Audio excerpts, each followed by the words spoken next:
जमालपुर विधानसभा में चुनाव प्रचार जोरों पर है। समाजवादी पार्टी के प्रत्याशी वीरेंद्र सिंह चौहान को क्षेत्रों में अपार जन समर्थन मिल रहा है। इसी वजह से विधानसभा चुनाव दिन ब दिन बेहद दिलचस्प होता जा रहा है।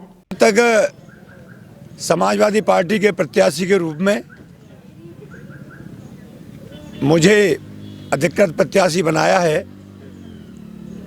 उसके दूसरे दिन पूरी विधानसभा में जैसे जैसे लोगों को पता लगा कि डॉक्टर वीरेंद्र सिंह चौहान को समाजवादी पार्टी के प्रत्याशी के रूप में यहाँ से उतारा गया है, पूरी विधानसभा का सिनेरियो चेंज हो गया है। ये मैं नहीं कह रहा, ये जनता का मेरे प्रति लगाव। जब से मैं आरबीएस कॉलेज में छात्र था, उसके बाद मैं प्रोफेसर बना।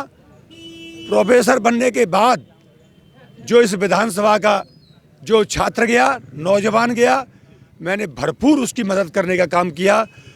छात्र और शिक्षक के साथ साथ डॉक्टर वीरेंद्र सिंह चौहान क्षेत्र की किसी समस्या जब आई तब मैं कभी मैंने पीठ दिखाने का काम नहीं किया। चाहे वो उस समय मायावती की सरकार में जमीनों का जो अधिग्रहण हुआ था, उस आंदोलन में 29 दिन तो धरना चला था। उस समय रोजाना अनवरत डॉक्टर वीरेंद्र सिंह चौहान वहाँ पर उपस्थित रहे थे। चाहे भूमि अधिग्रहण का मामला हो, चाहे और कोई समस्या रही हो, जो मेरे संज्ञान में आया, मैंने बढ़ चढ़कर उसमें समस्या के समाधान के लिए मैंने प्रयास किया। और जब चाहे ब्लॉक स्तर की बात रही हो, चाहे तहसील स्तर की समस्या रही हो, आज आप देख रहे हो इन 5 सालों में 5 साल में पूरे विधानसभा का किसान, नौजवान, चाहे वो थाने की समस्या रही हो, चाहे ब्लॉक की समस्या रही हो, चाहे एसडीएम और तहसीलदार लेवल की समस्या रही हो, किसी से छिपी नहीं है।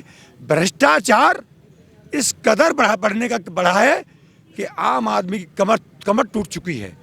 किसी का काम, चाहे लेखपाल का काम हो, जो 10 रुपए का काम था वो 500 रुपए में काम हुआ। जनता इससे कोई छिपा नहीं है। विधानसभा की जनता से क्या उम्मीद करते हो, कैसा माहौल मिल रहा है? माहौल में ये पूरा मिल रहा है और जनता का जो उत्साह है, मुझे पूरा विश्वास है कि आने वाली 10 तारीख को समाजवादी पार्टी के प्रत्याशी को इस विधानसभा की जनता चुनने का काम करेगी। मुझे पूरा विश्वास है।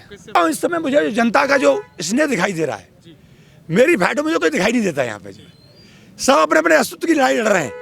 इस समय मुझे तो नहीं लगता किसी से मेरी फाइट है। आज एक और नए प्रत्याशी आजाद पार्टी से आ रहे हैं, बघेल समाज के लिए आ रहे हैं। वो लगता है कि कहीं न कहीं वोटरों का डिवाइडेशन होना है।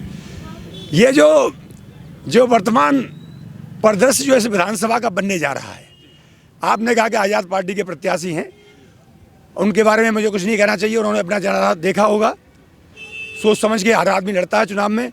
लेकिन ये सब कुछ जो स्थितियां पैदा हो रही हैं, परिस्थितियां पैदा हो रही हैं, ये सब समाजवादी पार्टी के पक्ष में माहौल बनेगा। इससे जो बनना है माहौल है भाजपा का विरोध, समाजवादी पार्टी माननीय अखिलेश जी का जो मुद्दों पर चुनाव लड़ रहे हैं, जैसे पेंशन योजना है और महिला पेंशन है, जो गरीबों को काम करने के लिए उस मुद्दों पे बिजली के 3 से यूनिट बिजली फ्री देंगे हमारे अध्यक्ष जी, उस पर माहौल बन रहा है। अखिलेश जी के पक्ष में चुनाव हो रहा है। समाजवादी पार्टी चुनाव जीतेगी, यहाँ से 100% जीतेगी। कार्यकर्ताओं से लेकर जनता में पूर्ण तरीके से उत्साह है और इस बार जो जनता द्वारा ठान लिया गया है कि भारतीय जनता पार्टी की सरकार को पलट करके उत्तर प्रदेश में माननीय अखिलेश यादव के नेतृत्व में और एतमादपुर से डॉक्टर वीरेंद्र सिंह चौहान के जो है विजयी बना करके समाजवादी सरकार के हाथ मजबूत करेगी। केस बघेल, समाजवादी पार्टी कार्यकर्ता।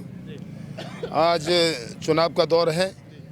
समाजवादी पार्टी के विधानसभा 86 से हमारे डॉक्टर वीरेंद्र सिंह चौहान प्रत्याशी हैं और मैं उनको सपोर्ट कर रहा हूं। मेरे जितने भी साथी हैं, हम लोग उन्हीं को सपोर्ट कर रहे हैं, खुल के हैं उनके साथ। कैसा लग रहा है माहौल लग रहा है, अभी बता रहे लोग कि भारतीय जनता पार्टी से टक्कर होनी थी, लेकिन भारतीय जनता पार्टी को तो मुझे ऐसा लग रहा है कि डॉक्टर साहब ने निगल लिया है।